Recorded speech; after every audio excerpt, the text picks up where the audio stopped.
Welcome, everybody. I'm Aurora from EALA, and if you can't see the screen or you're just joining us, calling in, listening in, you're here for Making Accessibility Your EdTech Advantage. So the webinar hosted by EALA, featuring Stephanie Sisden from the BLPS Group and Michelle Thompson from Sched. Thank you. I'm going to give folks just a moment to get land from the waiting room. In a moment, I'm going to go through some quick housekeeping, but kick us off, get the chat going. We've got a prompt coming up in the chat. Oh, I can't see my chat. I'm not going to touch my screen, but let us know your name, where you're calling in from, or where you're joining us from, and organization or what you do. So if this was the 90s and this was an AOL chat room, dating myself, it would be that, AS, age, sex, location, right? Does anybody else remember that? Okay, thank you. You're Right. aging yourself. I am. Yes, I am. Right. So again, if you're just joining us, you are here for today's webinar. We're talking all about accessibility, and from the EdTech perspective, for the EdTech vendors. So excited to have Stephanie and Michelle joining us for this important conversation. We at EALA know how important accessibility is, and we want to make sure that everybody understands why proving accessibility and not just claiming it really wins in the K-12 and higher education procurement market, because accessibility is everybody's responsibility. That's a great quote from one of my EALA partners over at CAS. A little shout out to them. We'll be talking about them in this presentation as well. All right, I'm going to move us on to our next slide. So quick, for anybody who's new and you're not joining us, we are the Educating All Learners Alliance. We're an initiative or a project of Innovate EDU. And we're all about bringing together this uncommon coalition. We have over 180 partner organizations, dozens of EdTech vendors and collaborators, thousands of subscribers. So welcome to the EALAverse if this is your first time at an EALA event. And we are focused on making supporting accessible, inclusive learning, especially for students with disabilities, especially students who learn differently, anybody with a traditional barrier to their education. Free resources, events, opportunities to engage in both in-person and virtual community events at educatingalllearners.org. A couple of housekeeping things to keep in mind. We are recording this session, and we will share the link and other assets from today's session in a follow-up email. If not tomorrow, early on Monday. So don't worry if you have to drop off early, or if you registered, we're going to send you the recording and the assets. The chat is open. We'll do a double check. I've got great tech support from Innovate EDU, but I do believe that anybody can use the chat. Say hello, tell us where you're joining from, and drop questions in the chat at any time. I'll be keeping an eye and moderating. We have time for questions at the end, so if you got something that you want to know, drop it in the chat, and we'll do our best to answer it live. If we can't answer it live, since you registered, we have your email address. We'll be able to follow up if it's necessary. So don't hold back. Let us know what you're thinking about. Captions are enabled. Checking. I believe they are. The captions are enabled, and you can adjust them or move them around based on your preferences. And with that, I believe I can share this. Okay, quick introduction before we start. I'm Aurora Dreger. I'm the project lead for the Educating All Learners Alliance, Brooklyn born, bred, and based. I'm going to be moderating today, so you're not going to hear much from me until the end, because I'm really excited to share the stage with Stephanie and Michelle. Really excited to put the session together. We've been doing a lot of thinking about, what does, bringing some of the ideas that we talk about at EALA, bringing that really to life, making it tactical, practical, and useful for folks who maybe aren't always part of the conversation around accessibility, but we know how important it is. Like I said, it's everybody's responsibility. So I'm going to pass it over to Stephanie for a quick hello and introduction. Stephanie, kick us off. Great. Hi, everyone. So my name is Stephanie Sisden. I'm the president and CEO of the BLPS Group.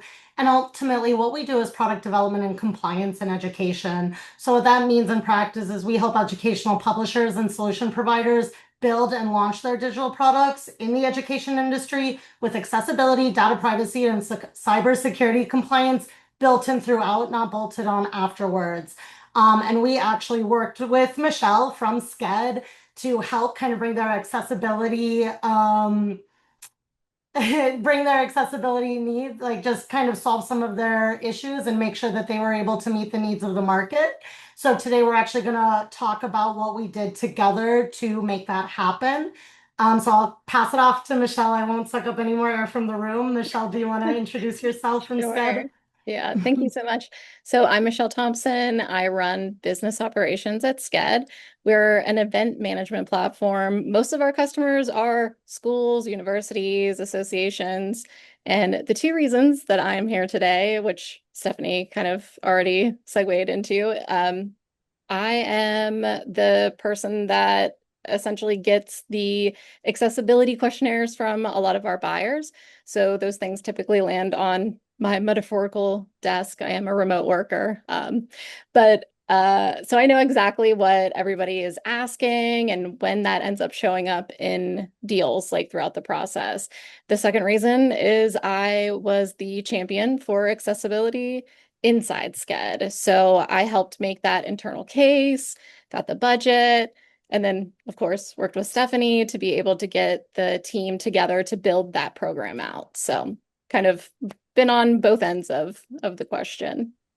Awesome. Thank you both so much for being here today and for giving us sort of dropping us into where you're coming from, sort of in the pinpointing in the sector, right? Because a big part of EALA is folks from all different pockets, corners of the industry. So thank you for that.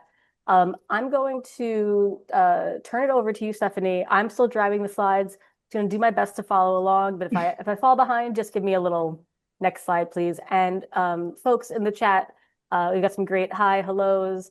I see some familiar faces, and I see some new faces, and we've got a great kind of thought or I don't want to jump to questions now, but something to think about is interested in learning how to use my special education teacher skills to work with ed tech companies to make their software accessible. Love that. That's how Elizabeth Greer is framing it. And that's something that we're going to come back to at the end. Just giving Michelle and Stephanie that little food for thought. I'm going to go off camera so that I save space for Stephanie and Michelle. And folks, keep it coming in the chat, and we will try to get to everybody's questions at the end. Thank you so much. All right, so I'm just going to kick us off with getting into the stakes a little bit before we get into the content itself. So why is this important? Everyone is saying they're accessible, right? And now buyers have started checking, and we have to not just say we're accessible, but a lot of the times prove it. The practical reality is that right now, 1 in 4 US adults are living with a disability in the United States. This stat is coming from the CDC. This is not an edge case. This is all of our user base, right? It's our buyer staff, it's their students, it's their families, and it's incredibly important that we're serving everybody in our ecosystem well.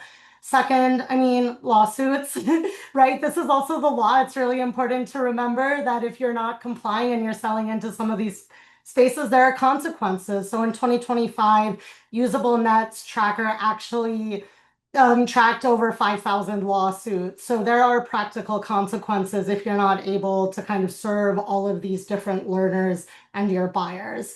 And third, this is important because public districts and colleges are all covered by the ADA. So for the most part, if you're selling into K-12, public higher ed, your accessibility obligations are already sitting inside of your customer's practical legal reality.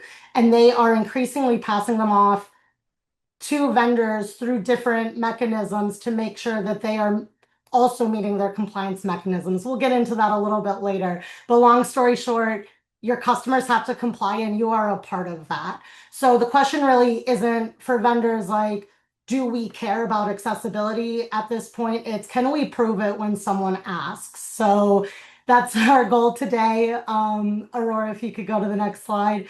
We want to make sure that everyone, when we leave here today, can walk away with a few things. Understanding some of the terminology. What is a VPAT? What is an ACR? What do they document? When do buyers in K-12 and higher ed actually, when do they ask about them? How do they come up in different aspects of the process? 2, we want to be clear on how expectations are shifting. Accessibility is back in the conversation because of, different final rulings. there's a lot of things happening in the regulatory landscape that's just kind of bringing this back up again, even though a lot of regulations have already existed. 3, we want to make sure that everybody is walking out of here with concrete strategies for the internal side, on the vendor side, which is our perspective today. How do you build that advocacy that Michelle already talked about inside of your organization? How do you make the case? How do you get buy-in from all of the different stakeholders in your organization to really make this happen, not just once as a moment in time, but throughout your organization's processes, so that you're always meeting those needs. So, yep. And 4, how are we going to really know the difference between the difference with accessibility as a checkbox versus real evidence-based readiness? Because as I said, buyers know the difference. They're getting more educated every day, and the actual evidence required behind proving your compliance goes up with each passing day. So with that, we'll keep on pushing forward. I'm going to start just with some foundational knowledge. I want to make sure we're all working from the same definitions, from the same base knowledge. What does accessibility really mean? What are the laws that require it, and what is changing? We'll talk about those definitions on what is a VPAT and an ACR. I know that some of this might be familiar for the people in the room, but stay with me because some of this is changing in almost real time. We had new regulatory updates just a few months ago. So what do we mean? What do we mean by digital accessibility? It means that someone with a disability can perceive your product, operate it, understand it, get around it, and fully utilize it, whether they're interacting with it directly or through assistive technologies.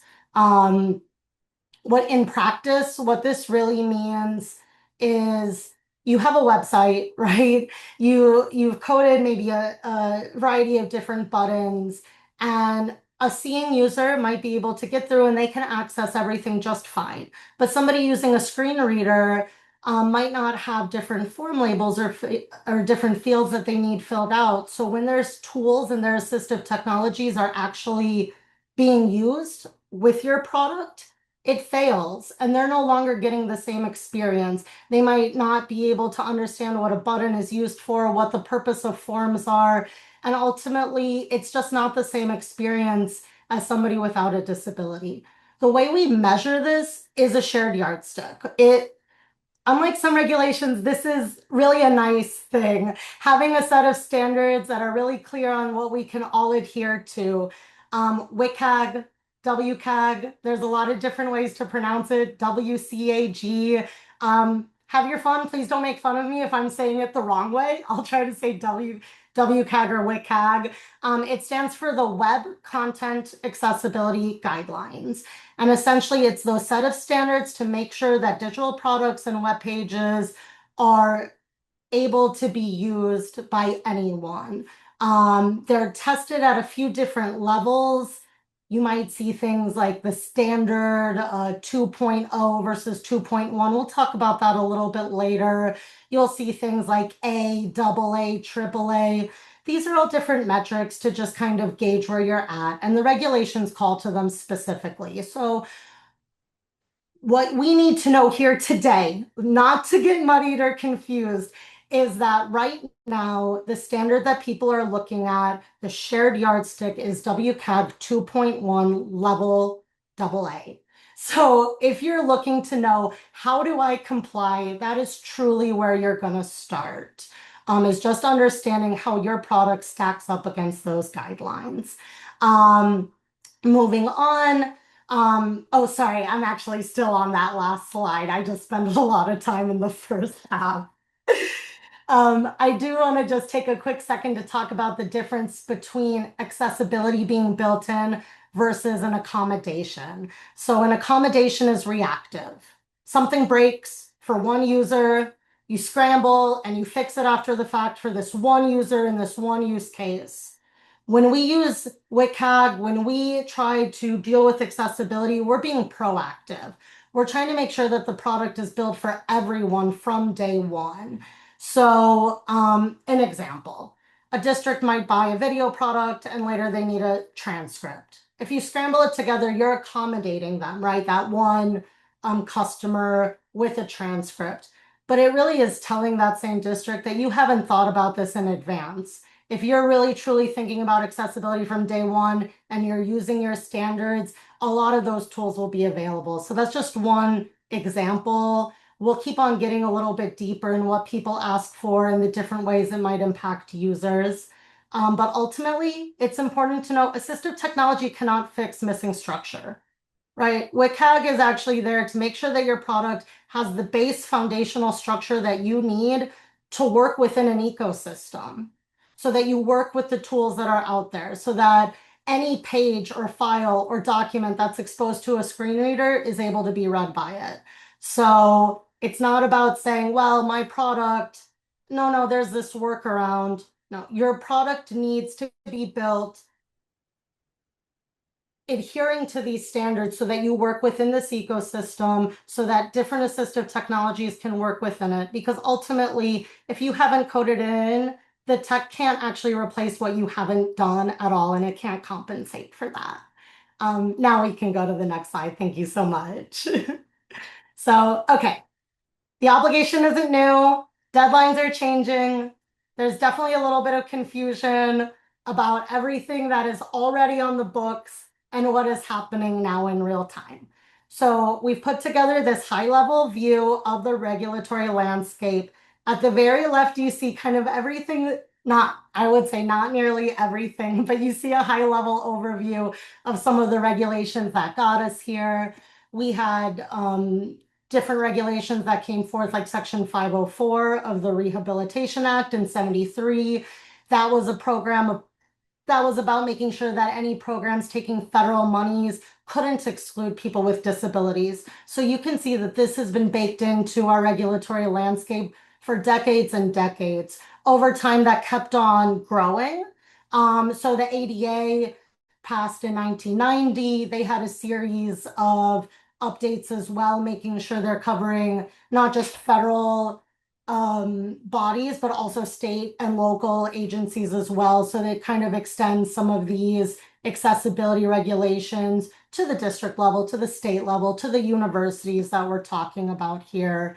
I don't want to get too in the weeds, but I'll also say Section 508 also has its own timeline. That's been kind of on the book since 86 actually, and keeps on having updates. What are these updates doing? A lot of the time it's giving them teeth, right? A law comes out and says, we all must do this. And then with time, they realize they need to add on additional like enforcement clauses or tying on WCAG, right? When Section 508 was updated in 2018, they actually tied the federal regulations to those WCAG standards we've already talked about, making it really clear how those set of standards play into your regulatory compliance. So, there's also some honorable mentions I haven't put on the slide, but what you see here is just federal regulations. There's also the aspect that different states can add on more rules, right? Colorado requires districts to vet third-party software.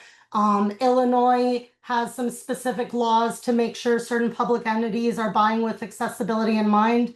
So once again, it's not about really if this applies to you. If you're a vendor selling into a public space, government institutions at the federal, state, or local level, accessibility is somehow covered. In some format, you need to be looking at this and keeping in mind. So once again, we know regulations apply, and it does end up getting passed on to you. So anyway, if this has all been around for 50 years, why do people keep bringing it up the last couple of years? And the reason for that is relatively simple, because the DOJ is still regulating. They're still establishing criteria, confirming things, making sure that everybody is working in the same way, just like those other laws that we've talked about. So in April of 2024, I can't believe this much time has passed already, but yeah, so it's been about 2 years. They established their final rule on Title II. We'll get to what those specifics are on the rule in a second. I just want to focus on timeline right now, because originally the new requirements were going to actually be in place a few months ago. They were supposed to be in place by April 2026. I want to be clear, it's okay. Everything is okay. The deadline has shifted. It has shifted. The DOJ came out just a few days before the first deadline hit, and they pushed everything to about a year. So now larger entities serving over 50,000 people have until April of 2027. Smaller entities have until 2028. So the good news is the DOJ wants us to succeed. They want all of us to succeed. They want all of us to comply. They recognize that we couldn't move as quickly as an industry to implement some of these, and they're listening. So a lot of people are in the same boat as you. If you haven't started your journey or you're feeling confused, I just want to be clear, it's okay. A lot of people have felt that, and there's a lot of things to kind of get organized with. That's why we're here talking about it. But yeah, that timeline is shifting. There is still time to comply, but it is absolutely why, as vendors, we're seeing more and more on the procurement side and different aspects of the sales side that Michelle will talk about later, just to make sure our own products are compliant. So, all right, let's keep on going, and we'll actually talk about the 4 pieces of the final rule that are going to matter the most to you as a vendor. So we've talked a lot about standards. I'm going to say it again. The standard that the final rule has established is WCAG 2.1 level AA. You can do more than that. You can't do less, okay, if you sell to these institutions. So I just wanted to make that really clear. These are 50 testable checks. They cover a variety of different things.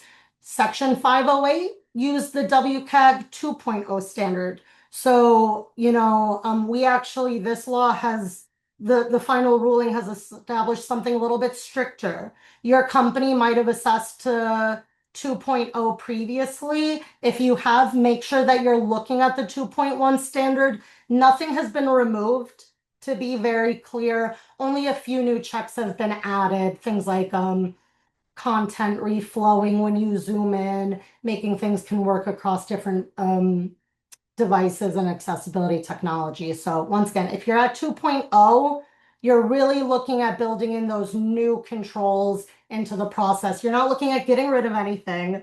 I'm just looking at making sure that you're up to the most recently established standard. Once again, there is actually a 2.2. If you're an organization that wants to go above and beyond, maybe you serve a population where this is more relevant to you and you want to go to the 2.2 standard or the AAA standard, you can. Once again, those add-on checks, they don't detract. So wherever you're at in your journey, you can make that decision on what's best for you. But moving on, what else happened out of the final rule? I've said it once, I'll say it clearly here. Your product counts. The laws target the institutions, right? And your product is used by the institutions to serve their learners. You count.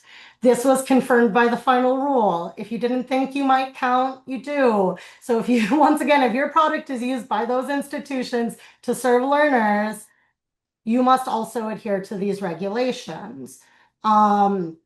Additionally, to that effect, there was conversation about maybe exclusions surrounding password protected content, password protected platforms.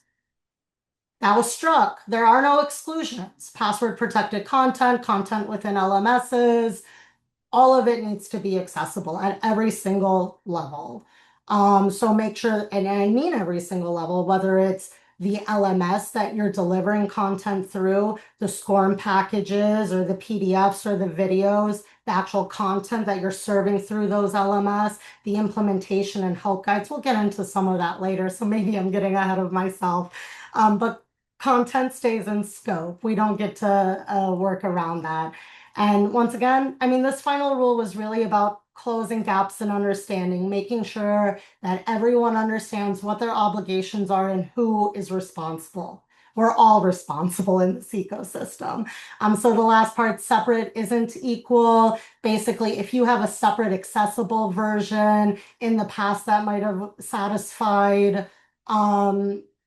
compliance, but today it truly doesn't. You can only have a separate version of a product if it's not technically feasible in order to get there. So if genuinely you can't make a fully accessible alternative version, or make the current version fully accessible, you are able to make fully separate versions, but now you need to prove that you really couldn't do it in the first place. This comes into play often practically when we think about highly interactive content, things that when we start getting into simulations, technology is trying to keep up and it's improving every single day. But once in a while, we do hit a wall where we have to make a completely different version. But that's truly a last resort. And that's what the final rule was clarifying here. So, all right.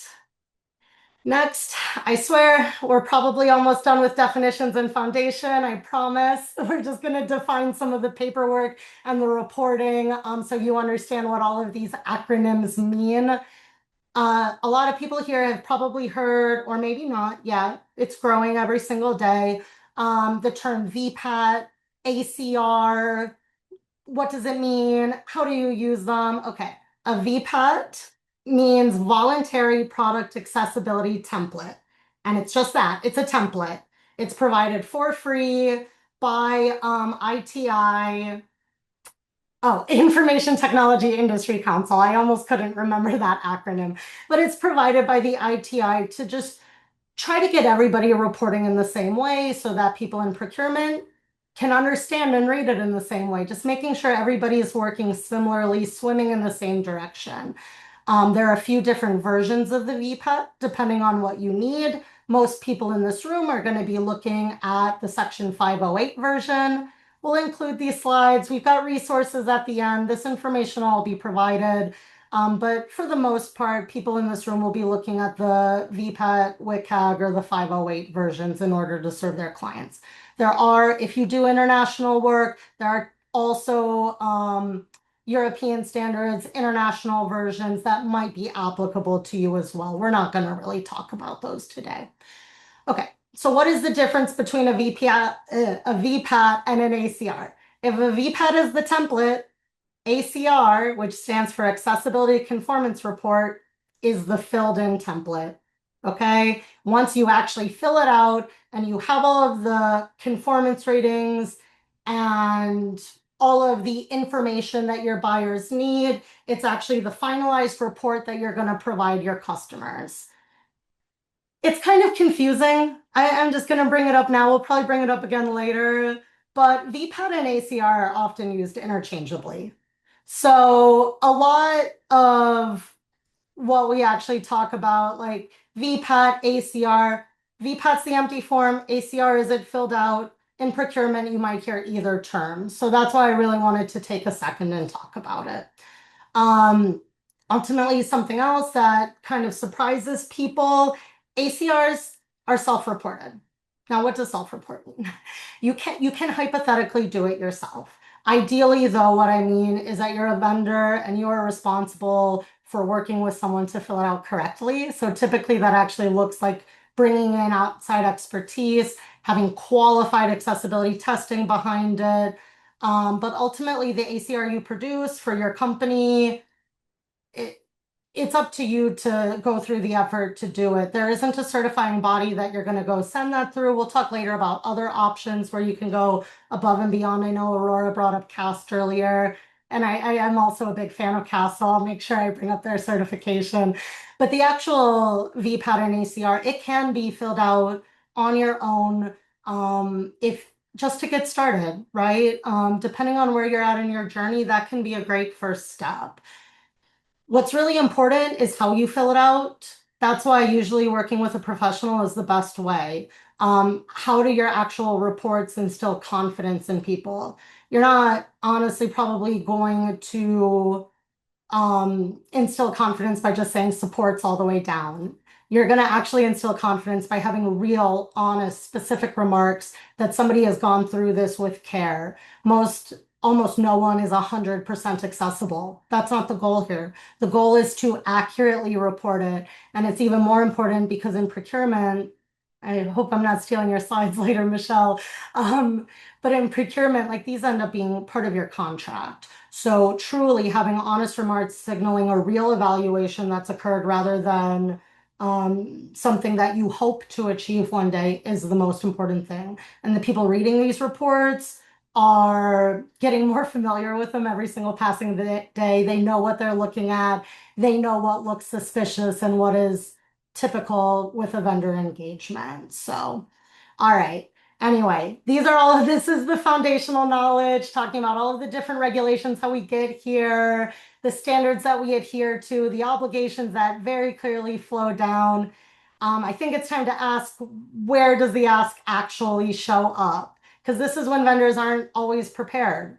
And by the time they realize they need the documentation, the reports, or any number of these things, it can be too late. It's an incredibly competitive market, and you can face some severe consequences for not being prepared when the ask shows up. So I will save everybody from me talking anymore. And this is where I'm going to hand it off to Michelle. She can talk about the sales cycle, how it actually shows up practically as a vendor in your work day to day. Thank you, Stephanie. No, this is great because I feel like I've gone through another round of training. So I can check that off for the year for my annual training.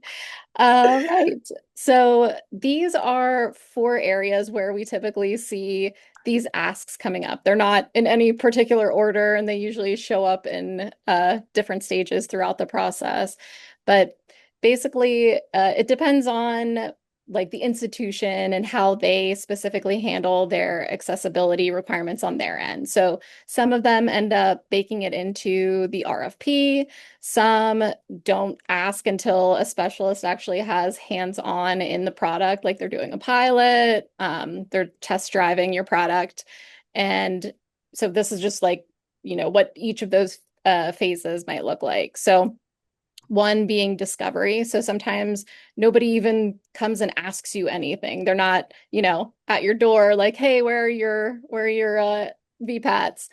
They're usually just drive-by folks. Like they're going to your website, they're looking for your accessibility statement. If they don't see one, they're out. They're gone. And you don't even know that they've even like come looking. So it's so important to have those accessibility statements so that people understand that like you're a trusted vendor and that you actually have a program.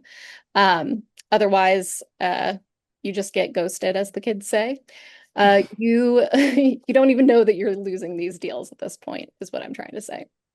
Next is typically in the RFP or bid process.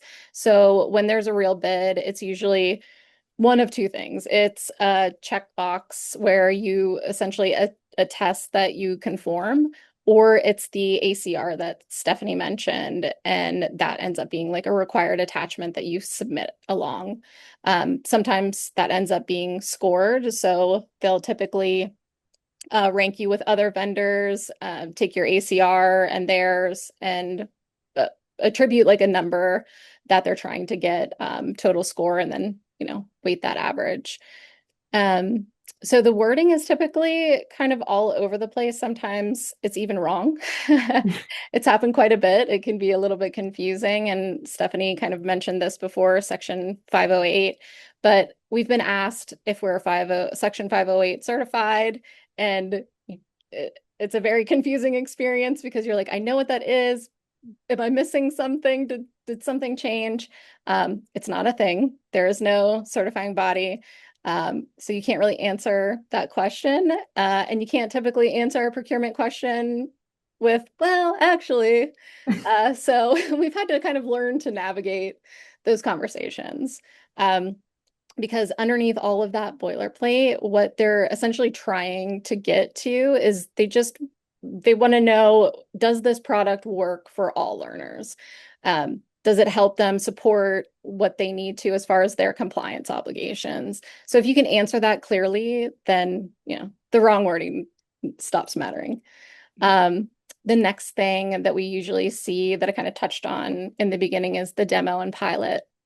So sometimes there's no bid at all, and these folks are essentially doing a trial of your product, and they want to get hands-on in there and kind of like verify it for themselves, because paperwork can only go so far, right? So they want to get in there and use it and actually see how accessible it is.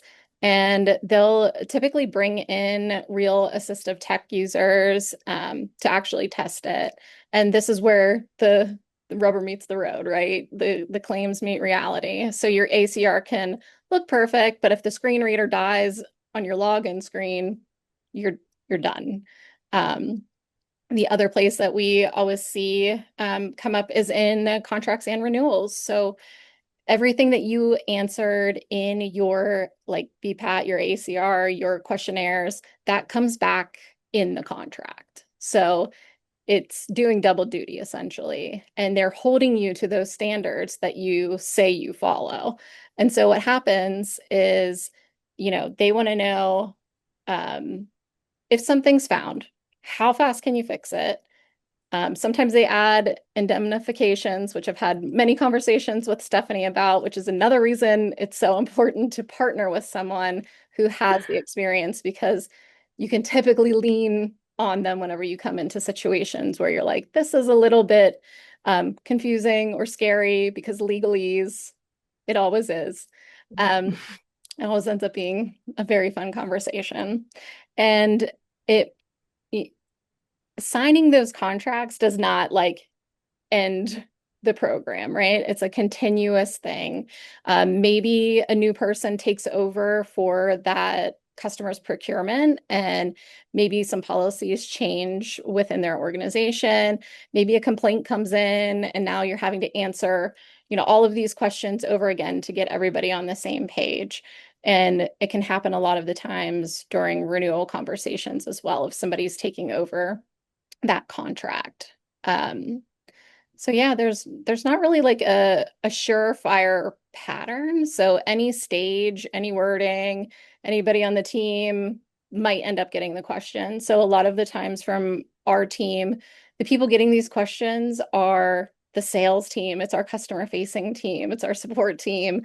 And as much as I would love to make a script for everyone, it doesn't always work. Like they really need to have that prep on the actual substance, which again is really where having a partner is important, because your team needs to understand, what accessibility actually means, what the difference is between compliant and conformant, and, what a VPAT is, what ACRs are.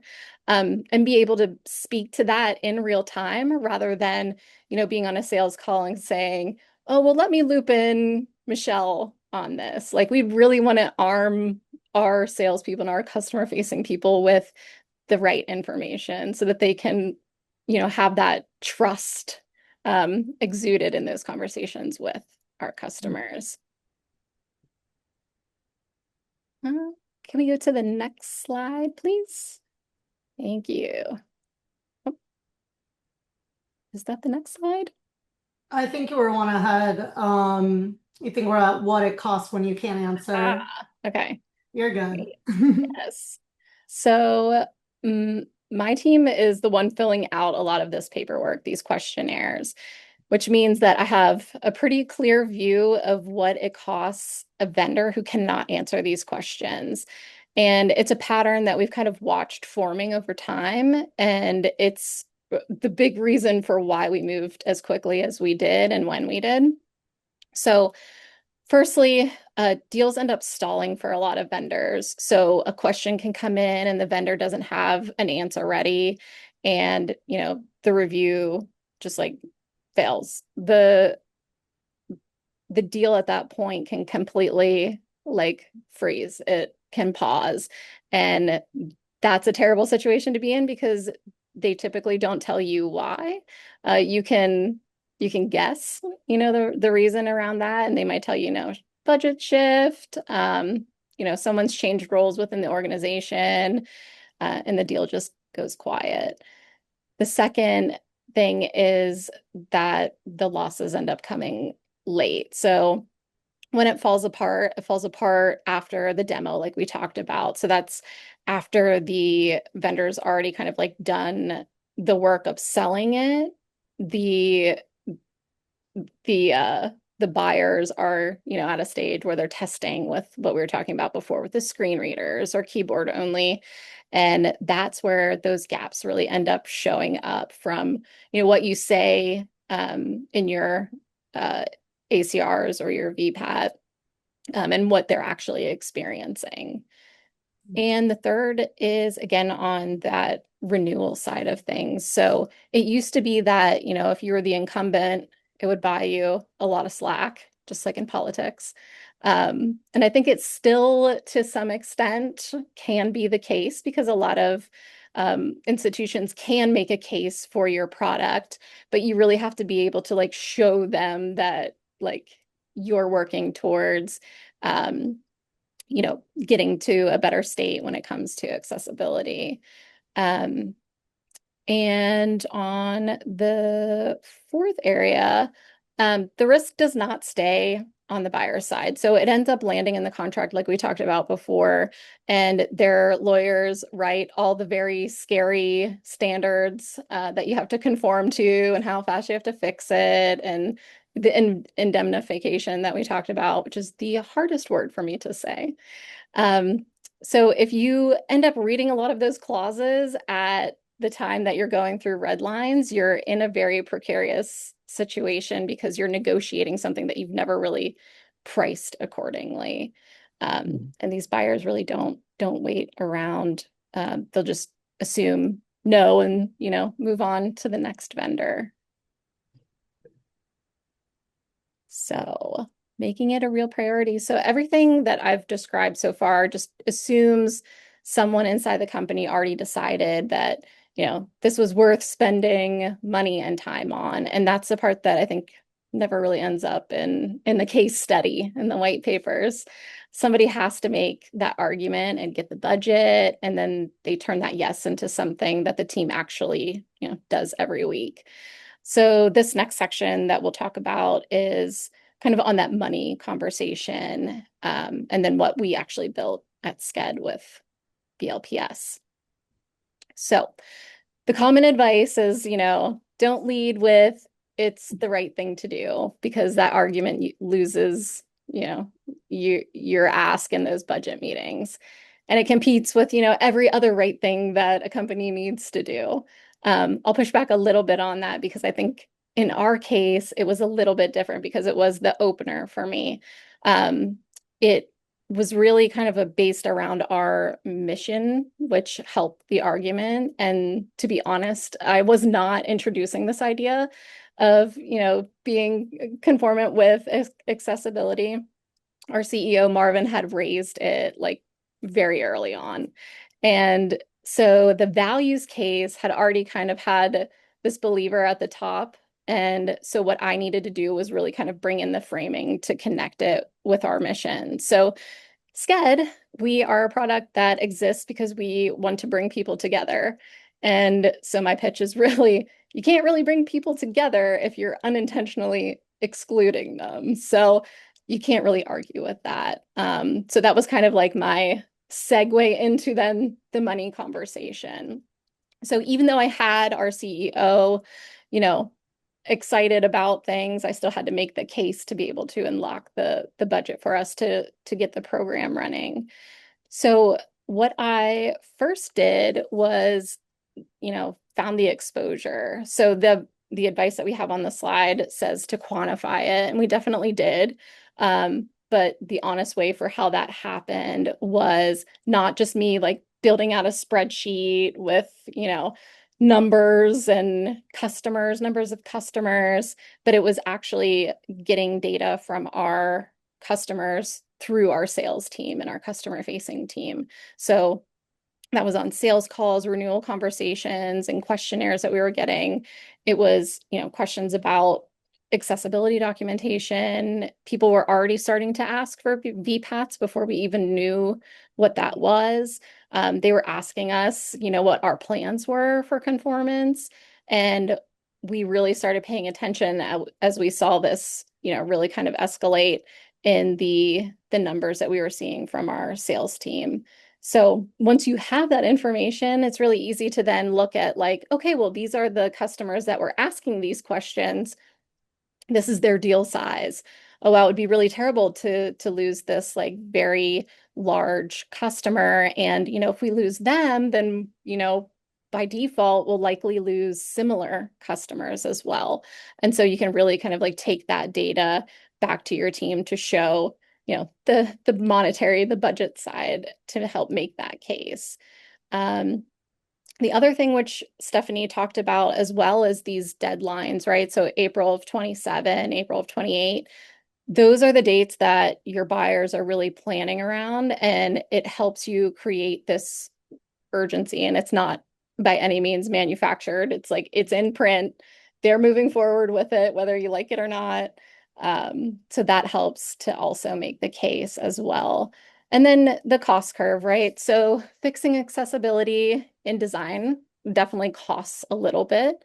If you have to fix it under the customer's contractual remediation deadline, that's like a whole new cost that you do not want to know about, and you cannot control that timeline. So at Sched, we wanted to invest in our own schedule and do this at our own pace instead of creating this like crisis scenario where we're scrambling at the end. And that was essentially the biggest reason that we wanted to bring in a partner like Stephanie and her team, was so that we could move faster for our customers.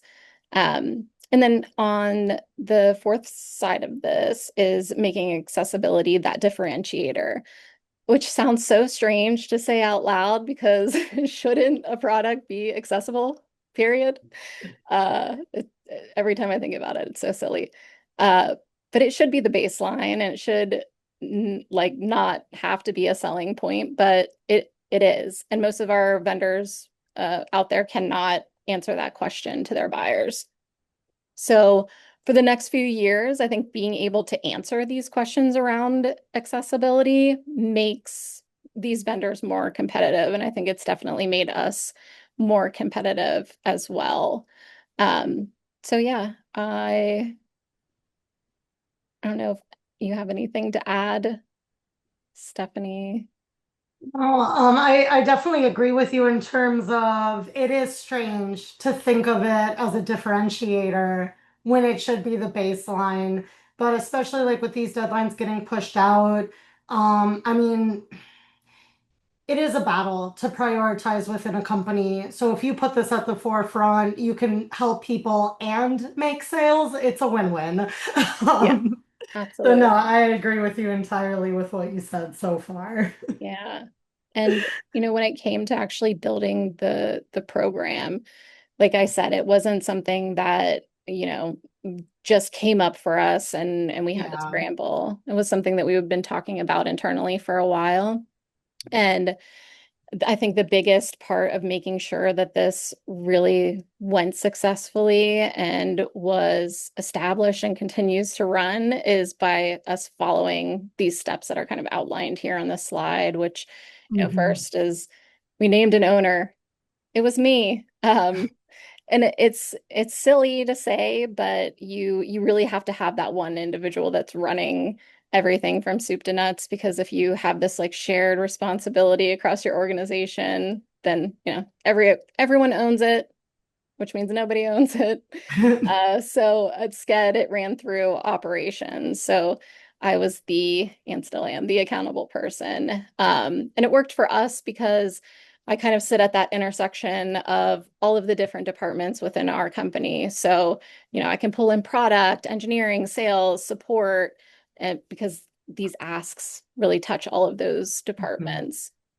And then the next thing we did was bring in an expert, Stephanie. And we were very specific about why we wanted to do that.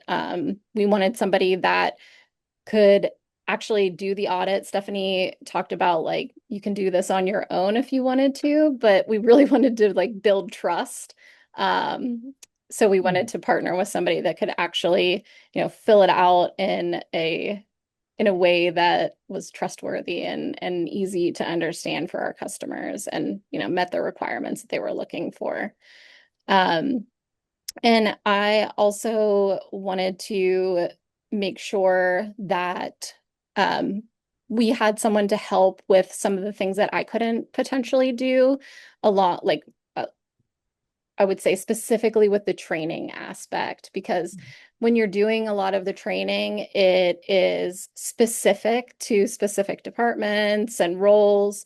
So it makes a really big difference to have a partner in that as well. So, Stephanie, I am sure you probably have some things on the process and what that looks like from your side too. Yeah, I mean, honestly, based on everything you've said, this can look different depending on who you're working with, if you're doing it internal, but ultimately, no matter how much you contract out or how much you do internally, like it needs to get done and it needs to get done on a schedule. So like things like bringing in expertise, it can help fill out that documentation accurately, get those sales faster.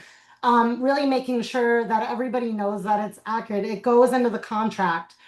Right? Like it, you have legal obligations tied to it. So really, I would recommend having that stakeholder be near the top, understand the different business obligations, because a lot of people really think about accessibility or even cybersecurity and data security only at the product level. And it's everyone's responsibility on the team with one figurehead pushing it. So like if you work with an outside contractor agency like Sched did with BLPS, it might look different than what we're saying here. It can be different no matter how you want to put those puzzle pieces together, but it's really about making sure you still want to identify all of this. What are you going to handle internally? What resources are out there? And we'll even provide some resources so you can get started on your own versus like, what do you need when you need a third party audit, when you need all of that training across. But these are things you want to consider no matter who you hire, or even if you don't hire anyone at all is or who are you going to bring internally into your team to make this happen if it's not a contractor. So yeah, this can look a little bit different by who you're working with, but a lot of the core aspects should still be built in, is what I would probably add. So Yeah, hopefully I absolutely. didn't repeat you too much with No, that one. no. And then, yeah, once we got the training together, it was really just, building it into our core daily internal Mhm. processes and, making sure that everybody understood what that process looked like. And I think the last thing for us was really keeping that documentation living, and not just like sitting on a shelf. We have the ACRs, we have our accessibility statement, we have our roadmap to make sure that, it's moving with the product itself. Because when you end up with that stale documentation, it just tells the buyer that you've kind of given up and that you've stopped moving forward, which is not the place that you want to be. It's just that one-time activity instead of a real process update and real Exactly. care. All right, I know we're coming up on time, so I'll go a little bit quickly through this so we can still take some questions. But ultimately, we really want to know what ready looks like so that you're ready when the time comes. So let's go right into what it means. Ready means you can demonstrate it. So you need a current ACR benchmarked to, once again, WCAG 2.1. AA is the current, or it's the regulation that will be in place as of April of next year. You can go there as a baseline. You can go higher if you want, but don't go lower. Best practice is going to be updating annually, as Michelle said. You don't want it to get stale. Show that you care. When you have big feature updates, maybe you launch a whole new aspect of your product, you should be updating before that year mark. So really, as I said, this is a guideline. Everybody is going to look a little bit different based on what you're selling. Are you selling software, hardware? Hopefully we don't have construction people here because I am not talking about building accessibility today. But anyway, what else can we do to be ready? A public accessibility statement, as Michelle said, whether it's people looking to buy your product or even people looking for litigation, the public accessibility statement is a bold statement that you care. So having something public and available is really important. Internally, you need to have that gap list. You need to know what you're not perfect with. No one is perfect. Nobody is hitting 100%. You need to have a plan, a roadmap in place with dates, because when you get back to that renewal, they might be asking, why is your accessibility posture lower than it was last year? You want that to be an increase, not a decrease. And you do that documented testing methodology, working with someone.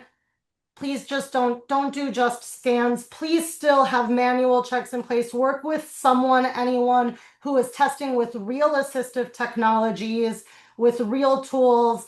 Some organizations, you can even work, part of the testing can be with real people experiencing real disabilities, right? You can have a blind person as a part of your process if that's the clientele you serve and you want to make sure that they're successful as well. The way you test is incredibly important. So let's not stop at automated scans. They're not that great, even with all of the advancements in technology. I'll stop there. And make sure, earlier I brought it up, cover everything. It's not just the product, it's the help materials, it's your slides, the PDFs, it's the content within. There are no exclusions when it comes to the product. If the product is accessible, it's not maybe just the scheduling tool or the learning management system, it's the content that's being delivered as well. So that's whether you're making the content accessible or you're giving your authors the ability to make it accessible. It's really important. Ultimately, credibility is having a trained team who can clearly describe your accessibility posture. Once again, it doesn't have to be 100% perfect. It should be accurate and honest. That is what everyone is looking for. So true readiness means everyone knows what their role is and how they play a part into it and how you prove it. And to that effect, as I said, we have a bunch of resources available. I split this up into general resources, federal guidance, the standards from WCAG, and easy checks you can do yourself, maybe before engaging with a third party. We've listed some evaluation tools that are free that you can utilize as well. There's also some great resources from EALA, their free resources, tool library, and CAST. CAST really deserves a bigger mention than we probably have time for today, but they are the Center for Applied oh my gosh, acronyms today. I should be careful with them. But they basically are responsible for the universal design of learning guidelines that are established. And if you truly want to go above and beyond what we've talked about here today, that would be the next step. Aurora, I'll kick it back to you. I'm not sure if we have time for questions, but I'm available to go over as well, depending on the format. No problem. CAST is the Center for Applied Special Technologies. Thank you, Oh, Michelle. We have somebody from CAST in the audience today, which is fantastic. Hi, Michelle. Hey, Michelle. You got their acronym wrong. Oh no. I know, and now they know it. Thanks for the save, Aurora. I mean, I would not, again, that's EALA also is another thing too. Like what we need is another acronym in the world of special education, right? That's question and answer. We got 2 minutes left, and I do like to I'm going to end it on time. So, Okay. are there specific platforms this work is informing? Is an anonymous question we got. I'm not really sure how to direct that, who to direct that to, but are there specific platforms this work is informing? I think that this can definitely be applied to any and all, right, ed tech developers out there. And as the EALA project lead, I also say that we have a directory of tech tools that are accessible. Is it perfect? I mean, again, we're always evolving, great. But if you have a tech tool yourself or you're developing one, and you'd like to see it in the EALA tech tool library, apply, refer back to this presentation or get started, make sure you've got that accessibility statement first and foremost. Anything more specific you want to say about specific platforms, Michelle or Stephanie? In terms of platforms and tools to be able to utilize, I would definitely be looking at resources like EALA and CAST. Because of who they work with inherently, they have a little bit of an extra eye. There is CAST does have a product certification available so you can showcase if you're adhering to WCAG along with the UDL guidelines, and they continue to evolve that program. But because most of the people who came to this webinar are going to be in the education space, I wouldn't look about accessibility in general. I would look at our organizations that are special for us, right? Like EALA is and supports all vendors, along with the universities and institutions. And here we have, there's a link here for information for product developers. It's a nice. page on our EALA. And sometimes it's a little bit buried in we're doing a website reorg and refresh. One of the kind of hidden pages here is information for product developers. I think that's a good place to look as well. That's it for us today, folks. Thank you so much to Stephanie and Michelle. Really great to bring this work all together. Folks, the Educating All Learners Alliance is possible because of this community. So if I hadn't connected with Stephanie at a conference, then I wouldn't be in touch with Michelle and vice versa. And as you can see in the chat, a lot of us are connected and know each other, support each other's work. So if you are an organization or if you know somebody who should be connected with EALA, shoot me an email, aurora@innovateedunyc.org. It's a mouthful, but it'll be in the chat and you can refer back to it on this slide. If you want to stay informed on our website, educatingalllearners.org, there's a button to sign up for newsletters, subscribe.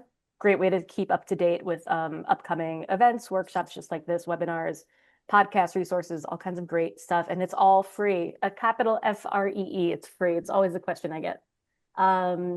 We've got emails here if you want to get back and if you want to get in touch with Stephanie, Michelle, or myself. And with that, I'm going to end us for today. Thank you so much, everybody. It's been great chatting with you, and I look forward to seeing you all out there in the EALAverse. Thanks, everyone.